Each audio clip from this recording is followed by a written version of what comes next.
A pré-existência do Filho de Deus. De volta à doutrina apostólica.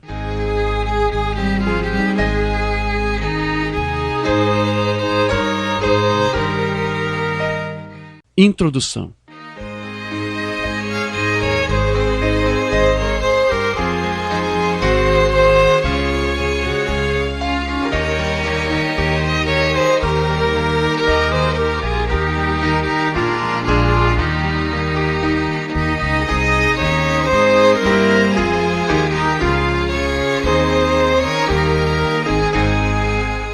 Algum tempo atrás, nós ministramos um tema intitulado A Mensagem de William Branham versus Teorias Unicistas, onde mostramos algumas das diferenças entre a mensagem do irmão Branham com relação ao que é ensinado pelos grupos denominacionais unicistas.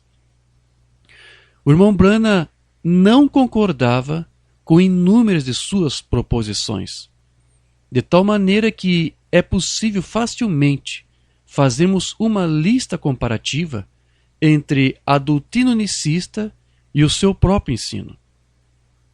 Ao obtermos uma distinção clara entre as duas doutrinas, verificamos que o irmão Branham realmente não poderia ser unicista, como ele mesmo afirmou inúmeras vezes. No entanto, pesa contra os inúmeros crentes da mensagem do William Branham a incoerência de afirmarem crer em sua doutrina ao mesmo tempo em que defendem os mesmos pressupostos unicistas, que são diametralmente contrários a tudo que o irmão Branham ensinou e defendeu. Destarte, mal sabem eles que são unicistas, embora não admitam. Um tema que o profeta defendia em seus sermões, o que nos prova mais uma vez que ele não era unicista, tendo em vista que os unicistas denominacionais combatem isso obstinadamente, é sobre a pré-existência do Filho de Deus, nosso Senhor Jesus Cristo. E pelo fato dos crentes da mensagem do William Branham ser simpatizantes do unicismo denominacional, tal tema também é muito combatido por eles, pois é inadmissível para os tais crer em uma doutrina modalista que faça do Filho o próprio ser de Deus e ao mesmo tempo concordar com o irmão Branham sobre o ensino bíblico e apostólico de que o Filho estava na glória junto ao seu Pai, atuando como o agente da sua criação. Portanto, nenhum crente unicista da mensagem poderá aceitar o ensino do William Branham sobre a pré-existência do Filho de Deus. As desculpas criadas por eles são sempre as mesmas. O irmão Branham deu apenas uma opinião pessoal que depois mostrou estar errada. Ele não tinha toda a revelação da deidade quando mencionou tal coisa. Não, ele era um trinitário na época e etc. Mas para alguém que está realmente disposto a aceitar todo o ensino do William Branham acerca da deidade, deve considerar cada declaração sua sobre esse assunto não como uma opinião pessoal, mas como uma síntese do Senhor.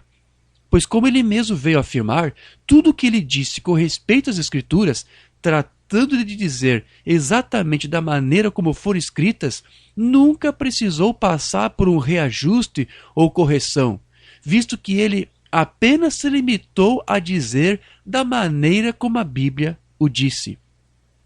Mensagem Contagem Regressiva, 9 de setembro de 62, parágrafo 11. Ele vai dizer: então eu, por esses 32 anos de ministério... Bom, na verdade o irmão Branham iniciou o seu ministério em 1933. Sendo assim, naquele ano de 62, fazia 29 anos que ele estava ministrando. Porém, como o profeta veio a falecer em 65, isso somou um total de 32 anos de ministério. Então, se o irmão Branham saber, ao citar este número aqui, 32 anos de ministério, ele estava profeticamente dizendo o tempo exato que o seu ministério duraria, ou seja, pouco mais de 32 anos. Portanto, o que ele vai dizer aqui agora serve para todo o tempo em que ele ministrou a palavra de Deus. por esses 32 anos de ministério, eu tenho tentado ficar fiel à palavra. Eu não sei de nada que eu alguma vez tivesse que alterar, porque eu somente li isto da Bíblia. Disse somente o que a Bíblia diz. E deixo isto ir desta maneira. Então, eu não tenho tido que voltar ou reajustar, porque eu simplesmente digo isto da maneira que a Bíblia o diz. Mensagem: A semente não é herdeira com a palha, 18 de fevereiro de 105, parágrafos 25 a 26. Apenas cerca de 6 meses depois disso, tive o meu primeiro batismo aqui embaixo no rio, quando a luz veio bem aqui na Rua Spring. Muitos de vocês podem querer descer e dar uma olhada nisso, na Rua Spring e na água, à direita, na beira do rio.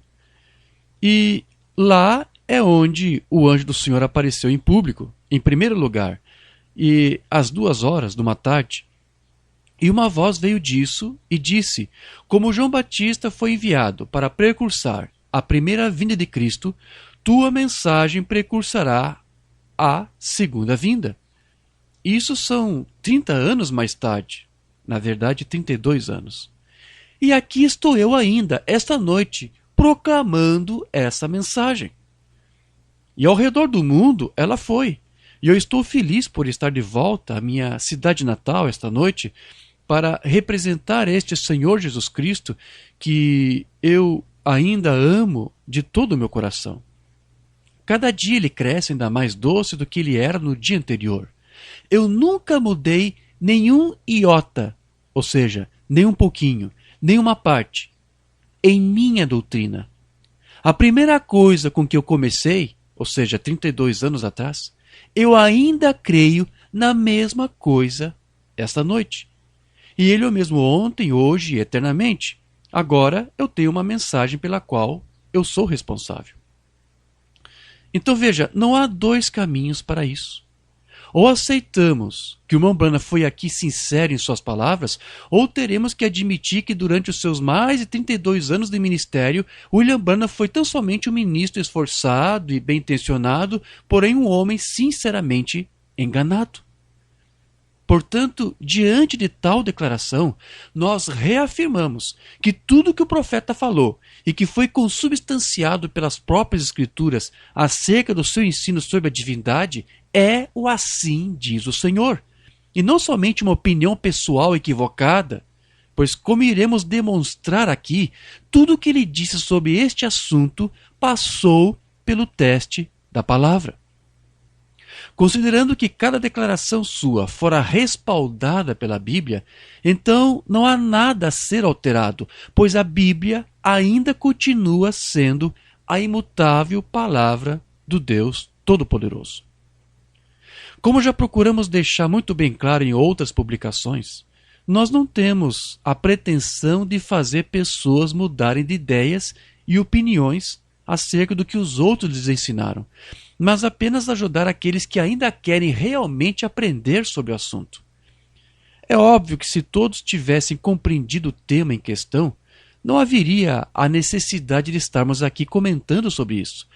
Porém, como foram criadas muitas interpretações pessoais fora do contexto doutrinário para certas declarações feitas pelo irmão Branham, sentimos a necessidade de abordar esse assunto com a maior transparência possível e de forma abrangente, analisando, em alguns momentos, até mesmo os argumentos utilizados pelos crentes da mensagem para contrariar o que o irmão Branham ensinou.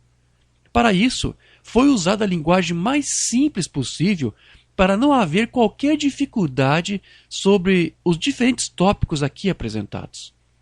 Como o tema é sobre a pré-existência do Filho de Deus, nos esforçamos para nos focar somente nesse assunto em si, tendo em vista que o assunto sobre a deidade é muito lato e abrange muitas outras questões. Mas esse pequeno trabalho tem por principal objetivo provar somente 2 coisas. Primeira, não há alterações no ensino do William Branham acerca da deidade. Segunda, não há contradições ou quaisquer conflitos em suas declarações acerca da deidade. A compreensão e a aceitação desses dois fatos são de crucial importância para inutilizar quaisquer arrazoamentos que possam vir a ser feitos de modo a negar a doutrina ensinada por William Branham. Qualquer estudante sincero dessa mensagem, que já usou ou que tem usado com frequência ferramentas de buscas, de pesquisas nos sermões do William Branham, refiro-me somente às ferramentas em inglês, visto que qualquer outra ferramenta de pesquisa do idioma traduzido existente atualmente não possui todos os sermões disponíveis para pesquisa, o que limita consideravelmente qualquer leitor ou mesmo ministro a uma compreensão doutrinal mais completa. Ele terá que chegar à conclusão insofismável de que o seu ensino sobre a deidade progredia com o passar dos anos.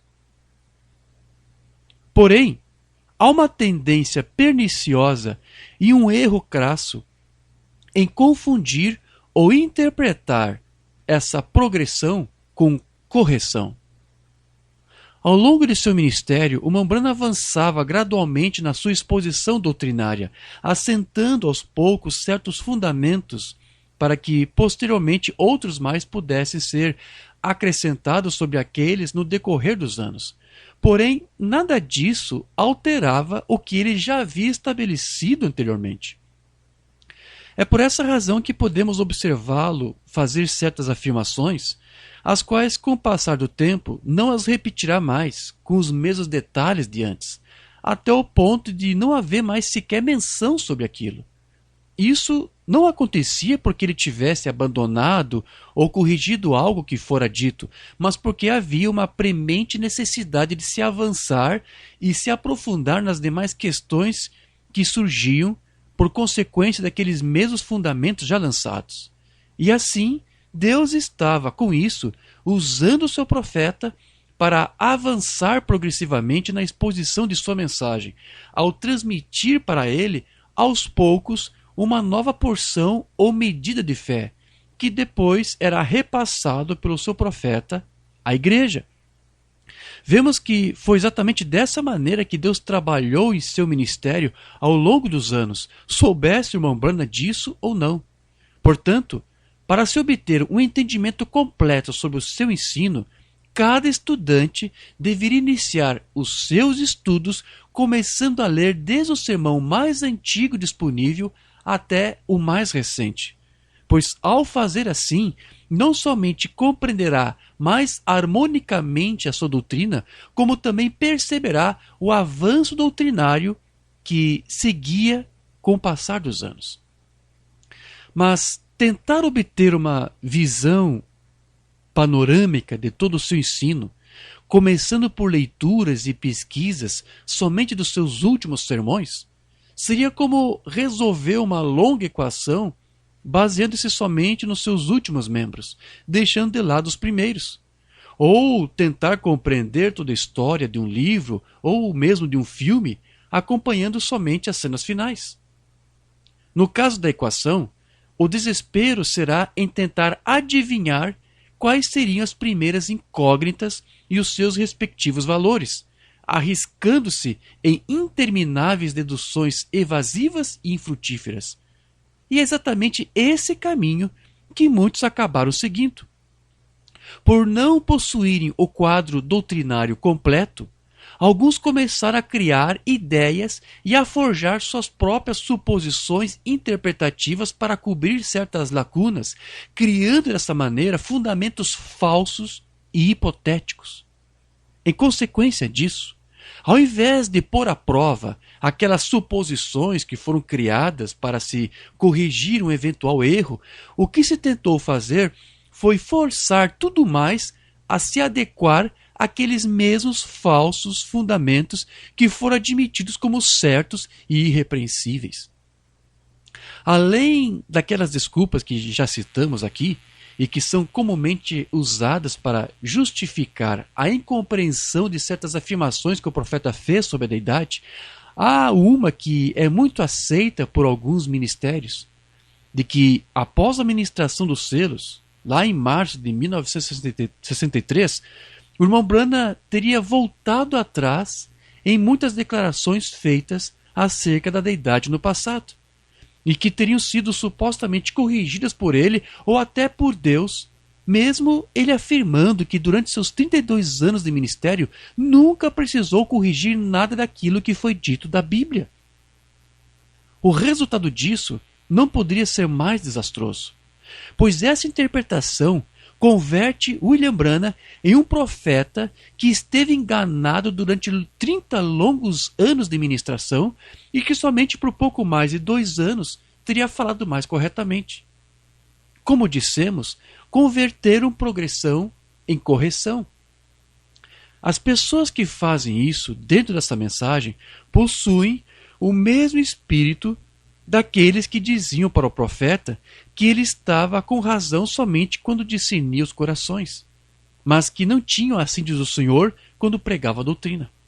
Porém, sabemos perfeitamente que tudo isso é uma obra de Satanás para invalidar o ensino do profeta de Deus e cegar o povo a fim de assentá-lo em fundamentos movediços. Capítulo 1. Tudo foi criado por meio do Filho de Deus. Há escrituras que mostram e falam sobre a pré-existência do Filho, como em Colossenses capítulo 1, versículos de 12 a 17.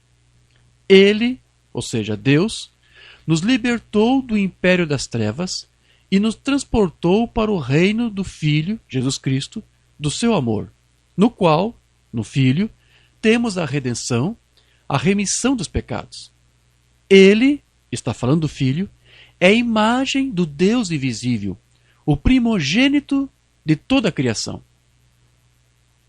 O arianismo ou as testemunhas de Jeová usam essa passagem para sugerir que Paulo está dizendo que Jesus foi a primeira criatura de Deus, a mais perfeita de todas. Mas o que Paulo está dizendo aqui é que o Filho foi quem principiou a criação, porque ele a antecede. E é disso que Paulo irá tratar a seguir. Pois nele, ou seja, no Filho, foram criadas todas as coisas, nos céus e sobre a terra, as invisíveis e as invisíveis, sejam tronos, sejam soberanias, quer principados, quer potestades, tudo foi criado por meio dele e para ele. Aqui Paulo não está nos dizendo que o Filho foi a primeira criação de Deus, mas que a criação foi feita por intermédio de Jesus Cristo, o Filho de Deus. E como a criação poderia ter sido feita por meio desse Filho, a menos que ele já existisse antes dela? Então Paulo está nos dizendo que o Filho teve uma pré-existência, e é o que ele vai procurar deixar bem claro agora no versículo 17. Ele é antes de todas as coisas. Nele tudo subsiste. Quem é esse ele? Jesus, o Filho de Deus. No mesmo versículo 17, pela tradução da King James, lemos: Ele existe antes de tudo que há, e nele todas as coisas subsistem. Na tradução católica da editora Ave Maria diz: Ele existe antes de todas as coisas, e todas as coisas subsistem por ele. Paulo vai nos dizer também, em outra epístola, que Jesus nasceu de uma mulher, Gálatas 4:4. Porém, essa afirmação que ele fez em Gálatas não anula o que ele diz aqui em Colossenses. No entanto, há ministros nessa mensagem, como veremos mais adiante, que usam essas palavras de Paulo em Gálatas para combater a si mesmo em outras, exatamente como fazem com os sermões do William Branham, onde se usa certas declarações suas para tentar criar forçosamente um conflito e contradição com outras declarações que ele fez. Esse é um relato de toda a criação física e literal feita por Deus, e não de uma criação espiritual supostamente feita somente depois que o filho tivesse nascido, como alguns unicistas querem arrazoar. Ao professar que no Filho todas as coisas foram criadas, Paulo não estaria afirmando com isso que Jesus fosse o próprio Criador. Deus é o Criador, mas Deus criou por meio do seu Filho, fazendo dele o agente da sua criação. Então, para isso, era necessário que o Filho existisse antes que qualquer outra coisa fosse criada. Em Hebreus 1:2 é dito: nesses últimos dias nos falou pelo Filho, a quem constituiu herdeiro de todas as coisas, pelo qual também fez o universo. Ou seja, Deus criou todo o universo por meio de seu Filho. Paulo reafirma esse seu ensino de um Jesus pré-existente como agente da criação de Deus quando diz em Efésios 3:9: e demonstrar a todos qual seja a dispensação do mistério que desde os séculos esteve oculto em Deus, que tudo criou por meio de Jesus Cristo. A palavra por meio de vem do grego dia, que quer dizer através, por causa, mostrando claramente que o Filho de Deus foi o agente da criação pelo qual Deus fez todas as coisas. Capítulo 2. William Branham fez eco às Escrituras. E como cremos que o irmão Branham veio para restaurar o ensino bíblico e apostólico, só o que ele poderia fazer então seria ecoar e repetir o que essas Escrituras nos ensinam, embora alguns tentem ignorá-las por não se encaixar com sua teologia. O irmão Branham disse que o Filho estava com Deus no princípio.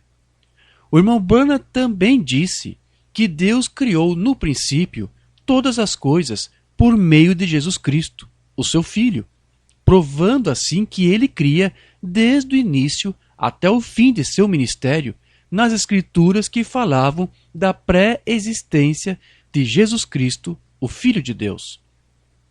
Por que tinha que ser pastores? 21 de dezembro de 64, parágrafo 11. Muito santo e glorioso, gracioso Pai Celestial, Deus Todo-Poderoso, aquele que era desde o princípio, antes que houvesse uma estrela, ou um átomo, ou uma molécula, tu fizeste todas as coisas por Jesus Cristo, teu Filho, e tem-nos dado todas as coisas gratuitamente nele. Essa declaração, antes que houvesse uma estrela, ou um átomo, ou uma molécula, significa antes que qualquer coisa fosse criada. Antes de qualquer criação, lá estava o Filho de Deus, Jesus Cristo, por meio de quem Deus fez todas as coisas. Portanto, a pré-existência do Filho de Deus é anterior a toda a criação. Pela data desse sermão, 64, percebe-se que o profeta nunca voltou atrás nesse seu ensino, pois ele só estava dizendo o que a Bíblia diz. Vejamos ainda outros exemplos. Jesus sobre a autoridade da palavra, 17 de fevereiro de 54, parágrafo 67. Ó Deus, que criou os céus e a terra, criou todas as coisas por Jesus Cristo, o Filho de Deus. O que for que ele te disser, faça-o. 22 de julho de 54, parágrafo 52. Pai misericordioso, que criou os céus e a terra, que trouxe todas as coisas por Jesus Cristo, teu Filho. Depois traz novamente saúde a esta pobre pequena mulher de pé aqui, desesperadamente em necessidade, precisa ter ajuda. Águas da separação, 6 de junho de 55, parágrafo 54. Ó Deus eterno, que formou os céus e a terra, que fez todas as coisas por Jesus Cristo, a quem amamos e apreciamos. Como o anjo veio a mim, 9 de novembro de 53, parágrafo 73. Senhor Deus, que criou os céus e a terra, fez todas as coisas por Jesus Cristo, que está de pé, presente agora para curar o enfermo e o aflito, eu rogo para que tu cures este homem. Veja que aqui o irmão Branham ratifica o ensino bíblico da pré-existência de Jesus, quando em diversas ocasiões disse que o Filho de Deus já existia antes que os céus e a terra e todas as demais coisas fossem criadas. Como o apóstolo Paulo, o irmão Branham cria, então, que Deus, antes da criação, usou seu Filho como um agente para, por meio dele, fazer todas as coisas. Quais são as obras de Deus? 4 de abril de 59, parágrafo 48. Vamos orar. Senhor, grande Deus dos céus e da terra, que fez todas as coisas por Jesus Cristo, teu Filho, perdoe-nos, ó Senhor, de nossos pecados e de nossas deficiências. O profeta Eliseu, 23 de julho de 54, parágrafo 73. Mas, ó Deus, que fez os céus e a terra, que criou todas as coisas por meio de Cristo Jesus. Venho como teu servo em uma oração de fé por este jovem, sabendo que agora mesmo ele não pode ter fé para si mesmo por causa de suas condições. Relato da viagem à África, 14 de novembro de 53, parágrafo 80. Nosso Pai Celestial, que conhece todas as coisas e fez todas as coisas por Jesus Cristo. Eu oro para que tu abençoes esta família e que eles possam ser curados e ficar sãos para a tua glória. Em nome de Jesus eu oro. Amém. Tempo de colheita, 12 de dezembro de 64, parágrafo 131. Ele fez todas as coisas por Jesus Cristo, e por ele e por seu próprio agrado. Vemos, mais uma vez, de que essa outra declaração aqui de 64 é uma prova de que o irmão Branham sempre manteve o mesmo ensino ao longo de todo o seu ministério, de que o Filho teve uma pré-existência e de que Deus criou todas as coisas por meio de seu Filho Jesus, usando-lhe como o agente da sua criação.